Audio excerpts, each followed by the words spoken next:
J'espère que vous allez bien, j'espère que vous vous portez bien. Je pense que l'événement du jour, vous attendez tous à savoir et connaître les résultats des élections présidentielles américaines. C'est l'événement planétaire. Hier, dans la nuit du 5 au 6 novembre 2024, depuis hier le 5 novembre jusqu'à aujourd'hui le 6 novembre, nous avons tous suivi. Je pense que beaucoup d'Algériennes et d'Algériens ont suivi, comme tous les êtres humains de la planète, l'évolution extraordinaire de cette élection présidentielle américaine, l'élection la plus importante pour l'humanité, parce qu'il s'agit quand même d'élire le président de la première puissance mondiale. Et cette élection aura des conséquences et un impact majeur sur le quotidien du monde entier, puisque ce qui va être décidé, la politique qui sera conduite par le nouveau président américain à Washington, aura un impact sur l'ordre international, l'ordre mondial.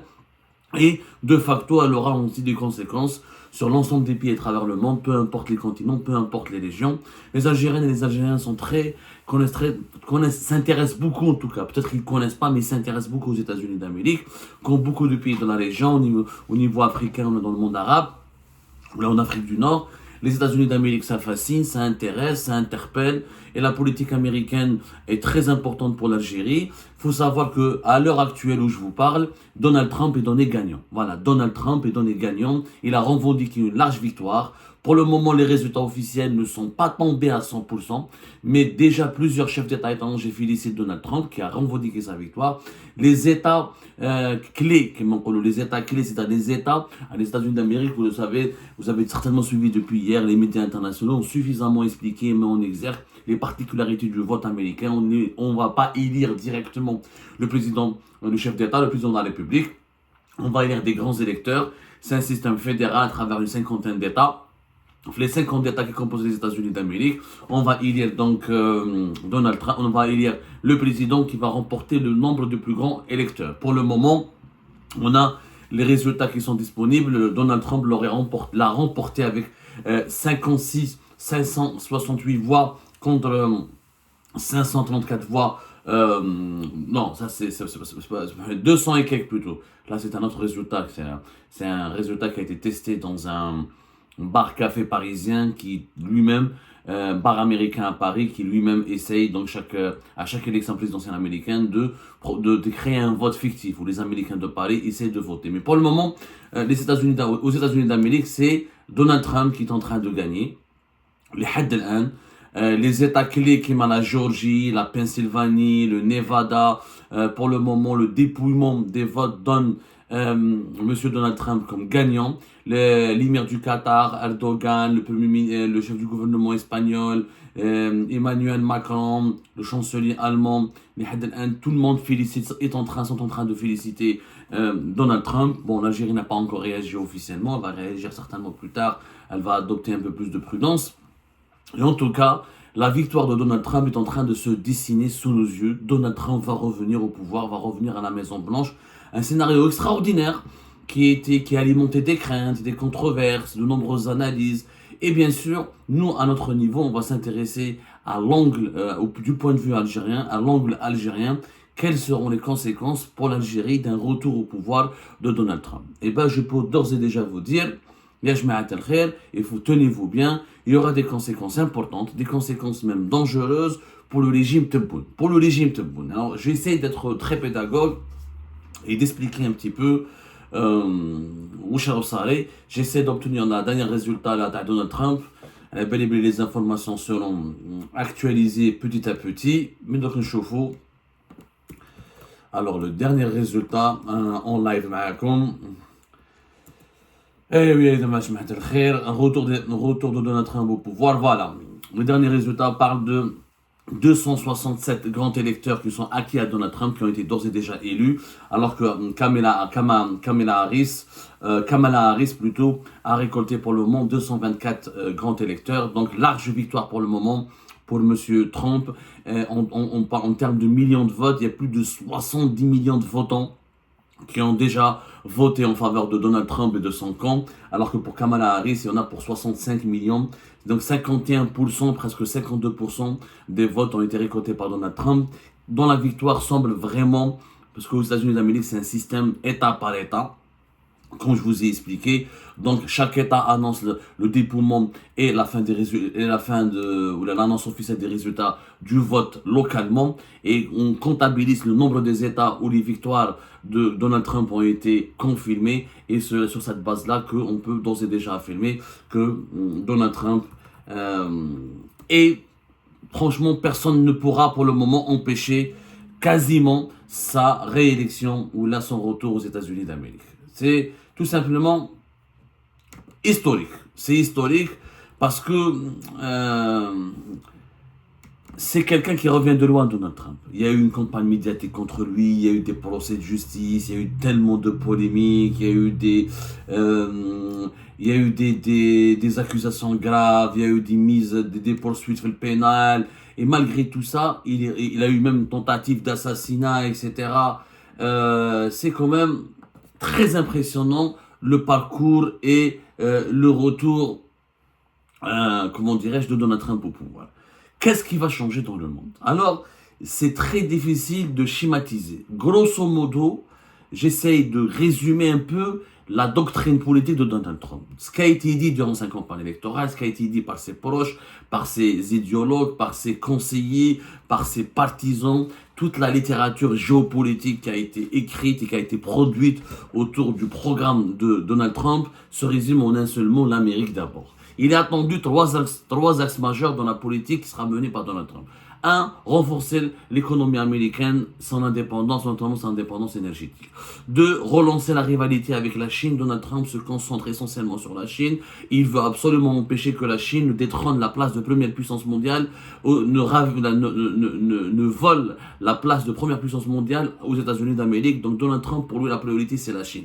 3. Une réconciliation, une amélioration, un rétablissement des relations avec la Russie, une résolution de la guerre avec l'Ukraine, de la guerre entre la Russie et l'Ukraine. Lui, il l'a déjà dit dans sa campagne électorale, il va essayer de régler ça très rapidement et d'empêcher cette guerre et de mettre fin à cette guerre, parce que Donald Trump ne veut pas avoir des problèmes avec les Russes. Pour lui, la priorité, si les Chinois, les Russes ne sont pas ses ennemis, la Russie n'a pas la capacité ni la prétention de supplanter l'Amérique et de devenir la première puissance au monde.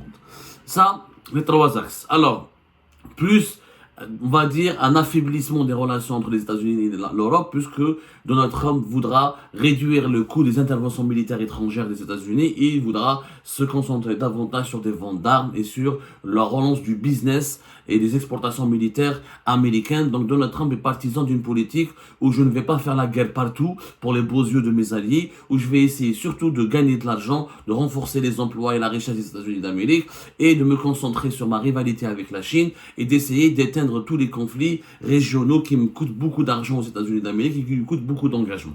C'est pour ça que sur le conflit israélo-palestinien, sur la question palestinienne, ce qui se passe à Gaza, il y a deux théories. La première théorie dit que Donald Trump va contraindre les Israéliens à faire un accord de paix, à arrêter la persécution et à arrêter de provoquer les autres pays arabes et de ramener la paix dans la région, tout en maintenant une stratégie de pression sur l'Iran pour affaiblir l'Iran afin que l'Iran ne puisse jamais menacer Israël. Ou la deuxième théorie, que Donald Trump va demander à Netanyahou d'arrêter de persécuter et de massacrer la population palestinienne et de se consacrer uniquement à des opérations militaires destinées contre les intérêts iraniens au Liban et dans d'autres régions. En attendant, bien sûr, tout n'est pas encore écrit d'avance. À la belle comme aux États-Unis d'Amérique, il y a le pragmatisme qui règne. Surtout Donald Trump, c'est quelqu'un d'imprévisible qui peut changer de politique et qui peut changer d'agenda une fois qu'il est dans le bureau ovale.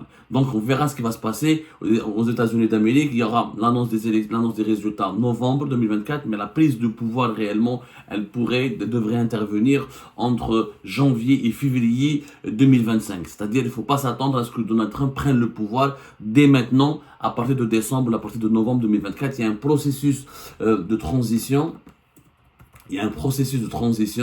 Qui permet aux autorités américaines ou au président américain de faire des passations de consignes. Et le président américain ne peut adopter officiellement sa politique qu'à partir, généralement, c'est à partir de janvier. C'est à partir de janvier où les janvier, février. Généralement, c'est les mois de janvier où les nouveaux présidents américains prennent leur place officiellement, ou accèdent officiellement à la fonction suprême. Alors, maintenant, du point de vue de l'Algérie. il y aura des conséquences importantes pour l'Algérie. Il y aura des conséquences importantes, notamment pour le régime Tebboune. Les grands axes de la politique de Donald Trump. Alors, sur le plan économique, on va parler sur le plan économique avant le plan géopolitique et diplomatique. Sur le plan économique, c'est que Donald Trump l'a d'ores et déjà dit, il va renforcer les investissements pour la production du gaz de schiste et du pétrole de schiste. Il va, là où il y a des blocages avec l'administration de Joe Biden pour des considérations écologiques, environnementales, etc., il va essayer de bloquer, ils ont bloqué les démocrates, ils ont essayé de limiter l'impact de la production du gaz et du pétrole de schiste sur l'environnement. Donald Trump ne s'intéresse pas beaucoup à l'environnement, son objectif principal est que les États-Unis d'Amérique soient totalement un pays indépendant de toutes les importations des hydrocarbures et qu'il soit le premier pays exportateur d'hydrocarbures. Il a réussi à le faire durant son mandat. Je rappelle que les États-Unis d'Amérique produisent maintenant plus de pétrole que l'Arabie Saoudite et la Russie. Et que c'est l'un des plus gros producteurs de gaz et d'exportateurs de gaz avec la Russie aussi. Donc, le fait que le pétrole de schiste et le gaz de schiste américain, si la production du gaz de schiste américain va beaucoup augmenter, donc les exportations vont beaucoup augmenter, ça va participer à casser les prix du gaz. Ça veut dire qu'il faut s'attendre dans les semaines, dans les mois à venir, au cours du mandat de Donald Trump, est-ce que les prix du gaz vont beaucoup baisser, beaucoup plus que le pétrole, puisque les États-Unis d'Amérique exportent plus facilement du gaz de schiste, en le transformant en GNL à l'état liquide à travers des navires, en l'exportant à travers le monde entier, que du pétrole, parce que le pétrole, il leur sert beaucoup plus à des besoins internes, pour les besoins de leur production, alors que du gaz, ils peuvent en avoir suffisamment pour leurs besoins nationaux et pour exporter à travers le monde. Donc, les prix du gaz vont beaucoup baisser, ce qui impactera directement, probablement, ils risquent de beaucoup baisser, ce qui impactera directement l'Algérie, parce que nous sommes, je le rappelle, essentiellement un pays gazier, on n'est plus un pays pétrolier. 66% pratiquement de notre production, c'est du gaz, et plus de 60% de nos exportations, c'est du gaz. Donc, on va avoir un impact au niveau des revenus. Le gaz de schiste américain va concurrencer encore davantage le gaz algérien sur le marché européen, notamment des pays comme l'Espagne, comme la France, des pays de l'Europe de l'Ouest vont consommer beaucoup plus de gaz de schiste américain dans leur stratégie de s'émanciper du gaz russe et de diversification de leurs fournisseurs de gaz. Donc ça, c'est une mauvaise nouvelle sur le plan économique. Mais la plus mauvaise nouvelle est sur le plan géopolitique. Pourquoi? Parce que l'arrivée et le retour au pouvoir de Donald Trump va inévitablement, donc en tout cas c'est ce que les analystes et les spécialistes attendent à cette réalité, il va inévitablement renforcer l'axe Rabat, Tel Aviv et Abu Dhabi. Les Émirats Arabes Unis, l'Israël et le Maroc seront les plus grands bénéficiaires du retour du retour de Donald Trump au pouvoir à la Maison Blanche à Washington. Pour des raisons que vous pouvez comprendre, rappelez-vous que c'est quand même Donald Trump qui a participé un petit peu, pour ne pas dire grandement, à l'aggravation du conflit algéro-marocain. Le conflit algéro-marocain a pris une nouvelle dimension tragique depuis ce qu'on appelle les accords d'Abraham de décembre 2020. Les accords d'Abraham de décembre 2020 qui ont permis au Maroc d'obtenir la reconnaissance américaine sur le Sahara occidental, en contrepartie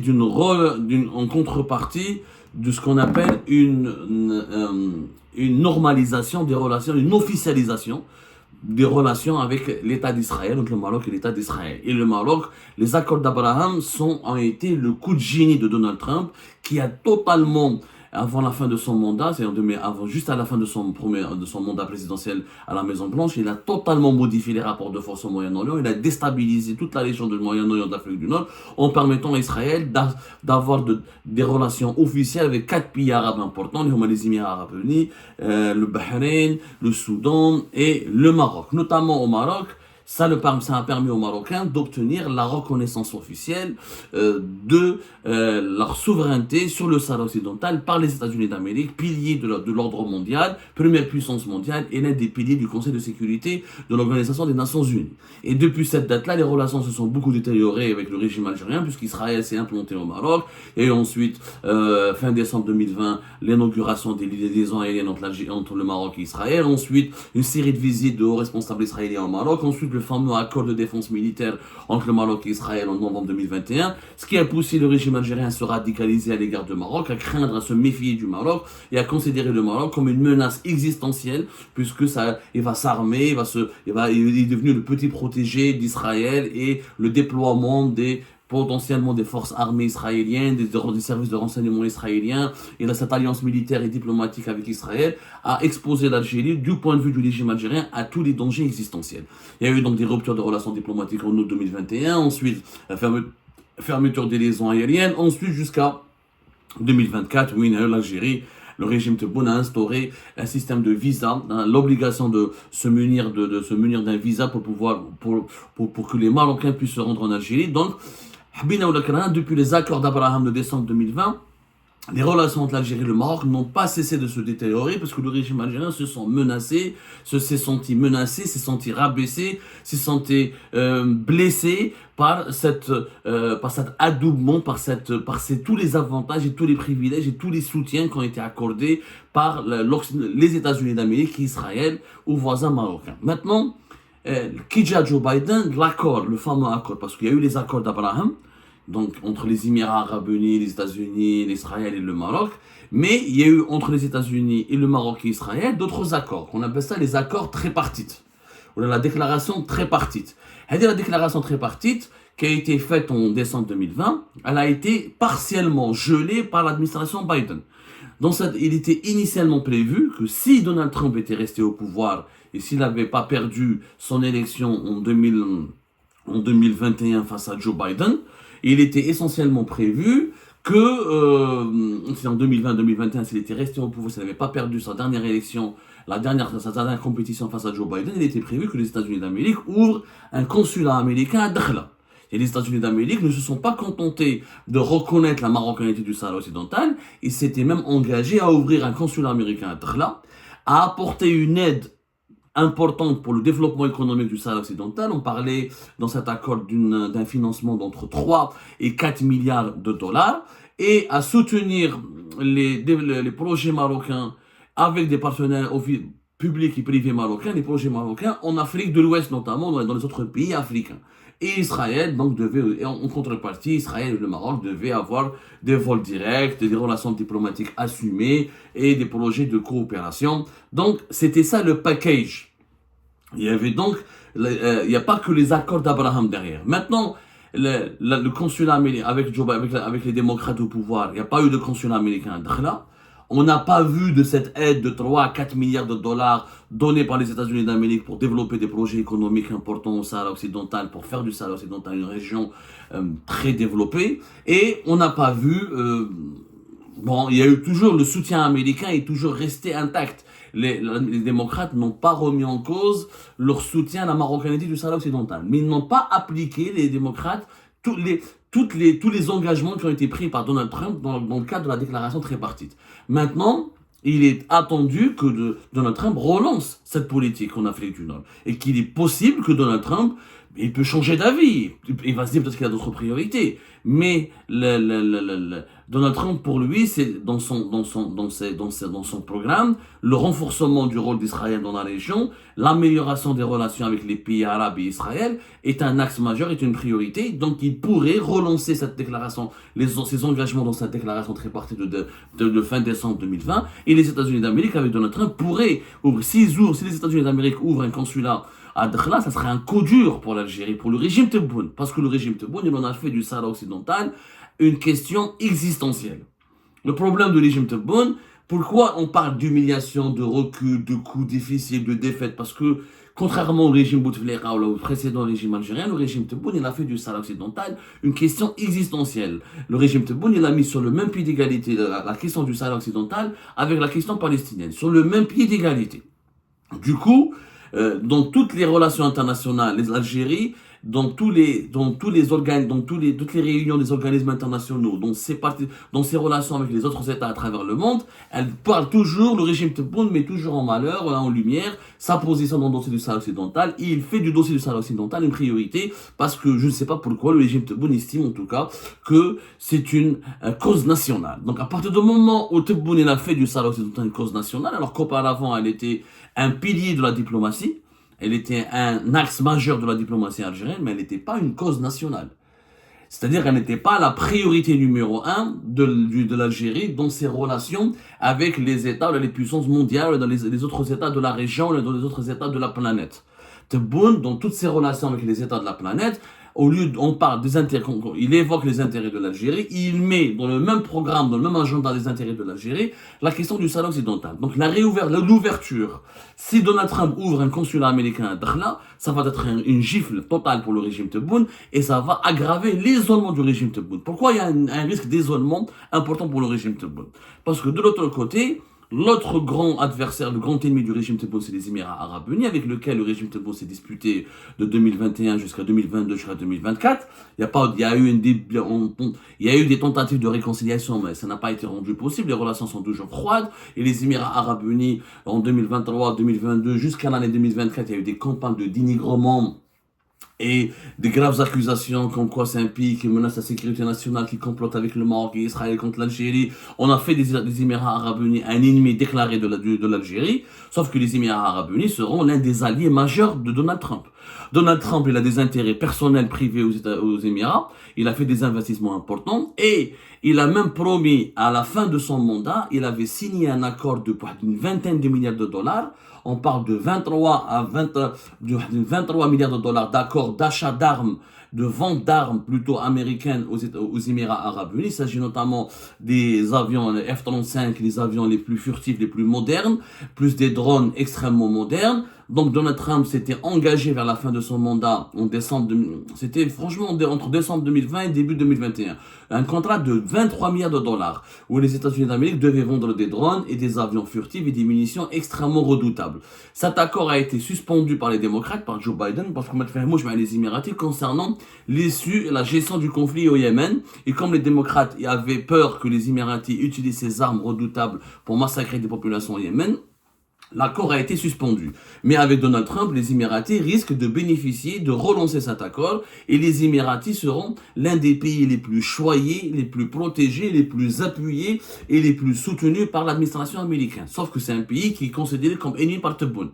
Donc Tebboune ضارب معاهم كاع يعني احنا Tebboune تاعنا notre Tebboune national il s'est pas contenté d'avoir une politique très agressive uniquement contre le Maroc mais contre plusieurs autres pays importants comme les Émirats Arabes Unis, l'Arabie Saoudite avec laquelle nous avons des relations extrêmement superficielles parce qu'on n'a pas pu approfondir nos relations avec les Saoudiens avec Tebboune en dépit de la visite de Tebboune une première fois, d'une visite de Saïd Chenghreha une deuxième fois. Les Saoudiens n'ont pas vraiment fait de cadeau pour l'Algérie, ils ont préféré le camp du Maroc et des Émirats au lieu de se rallier à l'Algérie. Et il y a eu des problèmes entre 2021 et 2022 sur la réhabilitation de la Syrie où les Saoudiens ont manqué de respect, ont exclu l'Algérie de toutes les manœuvres, de toutes les manœuvres et de toutes les décisions importantes au sein de la Ligue arabe pour réhabiliter la Syrie.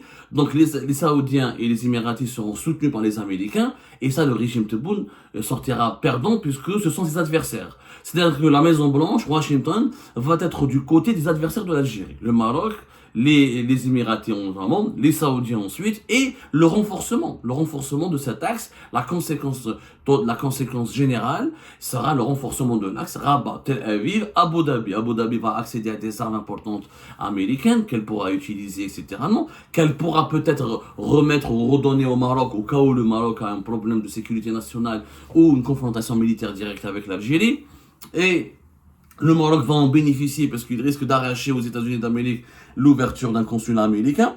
Et si la déclaration de tripartite dont je vous ai parlé est appliquée, les Marocains vont lancer de grands projets au Sahara occidental, ce qui va renforcer l'occupation du Sahara occidental et la marocanisation du Sahara occidental, ce qui sera donc un coup dur pour l'Algérie, qui aura beaucoup de mal à défendre toujours son projet de l'indépendance et de soutenir encore le Polisario. Donc, en plus, le retour de Donald Trump intervient au moment où l'Espagne et la France reconnaissent la souveraineté marocaine sur le territoire du Sahara occidental. Cela signifie que les États-Unis d'Amérique, la France, qui sont deux membres permanents du Conseil de sécurité de l'ONU, plus l'Espagne, qui était l'ancienne puissance colonisatrice ou la administrative du Sahara occidental. Ils risquent donc, tous les trois pays risquent d'unir leurs efforts pour faire pression sur l'ONU afin de régler définitivement ce conflit du Sahel occidental en faveur du Maroc et au détriment du régime Tebboune qui, encore une fois, son erreur n'est pas de n'avoir... L'erreur de... Tous les régimes algériens ont défendu l'indépendance du Sahel occidental, sauf que Tebboune en a fait une cause existentielle, une cause nationale.